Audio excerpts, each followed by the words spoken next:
آمد کی آفت محسوس ہوتی ہے تو وہ قبضہ شمشیر پر ہاتھ رکھ کر کمال شجاعت کا مظاہرہ کرتا ہے، کمال معرفت کا اظہار کرتا ہے۔ اور شاید یہی وجہ تھی کہ جب حالات کا دباؤ اور واردات کا پریشر حضرت عباس کی قوت غضب کو مہمیز کرتا اور اس قوت غضب سے مغلوب ہو کر عباس کے بازوؤں کی مچھلیاں پھڑکنے لگتی، تو قوت غضب سے متاثر اور مغلوب ہو کر ہاتھ قبضہ شمشیر پہ چلا جاتا، لیکن جیسے ہی یہ خیال آتا کہ میری شجاعت پر قوت غضب کا غلبہ نہیں، میرے مولا کی مرضی کا پہرا لگا ہوا ہے، تو نگاہیں امام کے قدموں پہ جا کے ٹک جاتی اور زبان حال سے فرماتے آقا آپ کا نشان قدم ہی میری اطاعت ہے اور میری زندگی آپ کی محافظت ہے۔ ایک صلوات پڑھیے محمد والے۔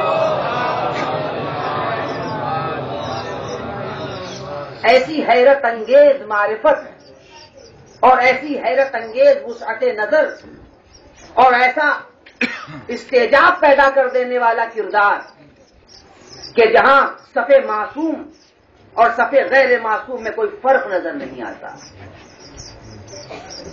شریعت نے، مشیت نے قانون بنایا اور وہ قانون یہ ہے کہ جب کوئی میرا مخصوص بندہ، میرا معصوم بندہ اس دنیا سے اٹھ جائے گا تو اس کے غسل و کفن کی ذمہ داری معصوم کی ہوگی، غیر معصوم کی نہیں ہوگی۔ یہ مسئلہ تو آپ سب جانتے ہیں، مشیت کا بنایا ہوا قانون ہے اور حتمی فیصلہ ہے، حتمی فیصلہ کہ اگر کوئی معصوم بندہ چاہے وہ نبی ہو یا امام ہو یا وصی ہو، کوئی بھی ہو، اگر شرط ہے کہ معصوم ہو، اگر دنیا سے اٹھ جائے گا تو اس کے غسل و کفن کی ذمہ داری معصوم کی ہوگی اور غیر معصوم کی نہیں ہوگی۔ اور اس امر میں علماء تفسیر نے یہ توجیہ بیان کی کہ آخر معصوم کو معصوم غسل کیوں دے گا، معصوم کو معصوم کفن کیوں پہنائے گا۔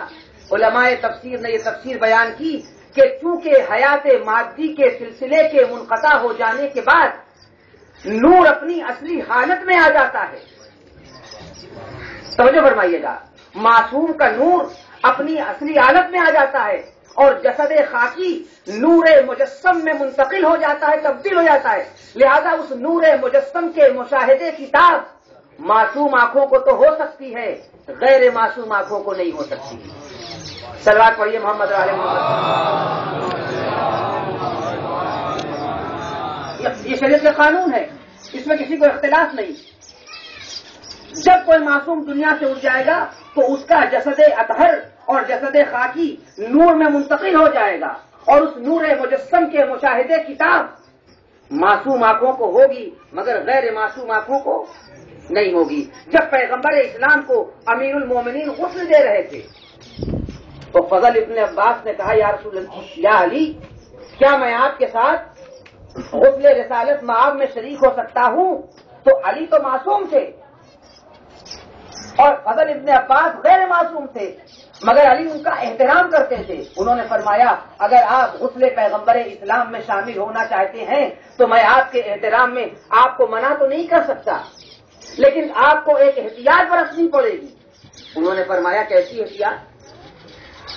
تو امیر المومنین نے فرمایا چونکہ نور رسالت اپنی اصلی حالت میں آ چکا ہے، پیغمبر کی زندگی کا خاتمہ ہو چکا ہے، جسم کا روح سے رابطہ منقطع ہو چکا ہے اور نور رسالت مآب اپنی اصلی حالت میں آ چکا ہے، لہذا اس کے مشاہدے کی تاب آپ نہیں لا سکتے کیونکہ آپ ہیں غیر معصوم اور میں ہوں معصوم، لہذا آپ کو احتیاط یہ کرنا پڑے گی کہ اپنی آنکھوں پر پٹی باندھ لیجیے۔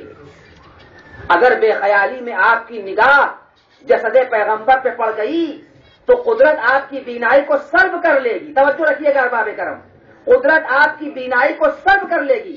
تو قانون کیا بنا کہ جب کوئی معصوم دنیا سے اٹھ جائے گا، میں بہت مختصر کر رہا ہوں بات کو، جب کوئی دنیا سے معصوم اٹھ جائے گا تو اس کے غسل و کفن کی ذمہ داری معصوم کی ہوگی، اور اگر کسی غیر معصوم کو ان کی شخصیت کے احترام کے پس منظر میں اور پیش نظر میں شریک کر لیا جائے گا تو اس سے کہہ دیا جائے گا کہ اپنی آنکھوں پر پٹی باندھ لیجئے، اس لیے کہ نور رسالت اپنی اصلی حالت میں آ گیا ہے۔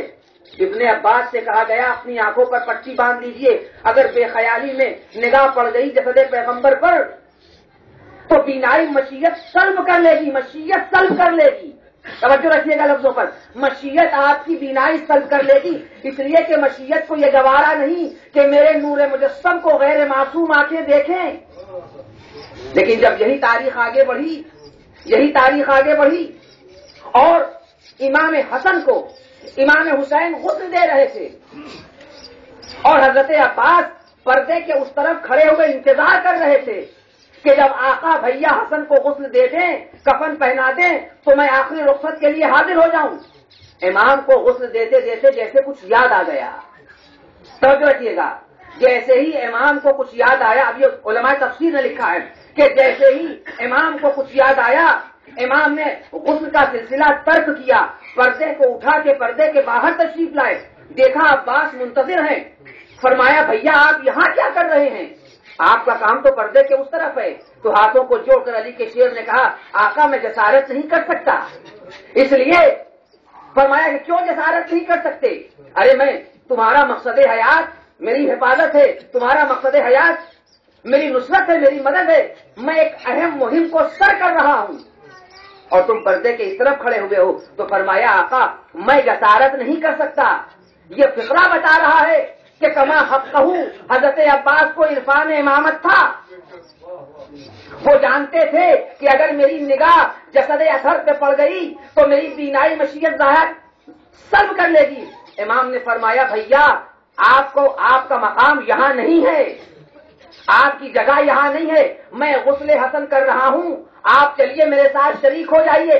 علماء تفسیر نے لکھا ہے کہ امام حسن امام حسین نے حضرت عباس کو قصداً امام حسن کے غسل میں شریک کیا، مگر فضل ابن عباس کی طرح یہ نہیں کہا کہ میں نے آپ کو بلا تو لیا ہے لیکن اپنی آنکھوں پر پٹی باندھ لیجیے گا، اس لیے کہ نور مجسم اپنی اصلی حالت میں آ گیا ہے.